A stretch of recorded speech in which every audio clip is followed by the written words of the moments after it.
ஆழியார் மகா கும்பாபிஷேக பெருவிழா வருகின்ற பிப்ரவரி 10ஆம் தேதி திங்கட்கிழமை காலை 9:05 மணிக்கு மேல் 10:15 மணிக்குள் நடைபெற உள்ளது.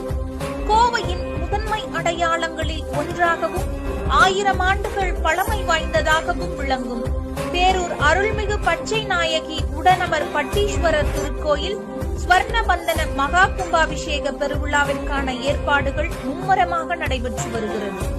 பக்தர்களும் பொதுமக்களும் இந்த ஸ்வர்ணபந்தன மகா கும்பாபிஷேக பெருவிழாவில் கலந்து கொண்டு பேரூர் அருள்மிகு பச்சை நாயகி உடனமர் பட்டீஸ்வரர் அருளை பெறுமாறு உங்களை அன்புடன் வரவேற்கிறோம்.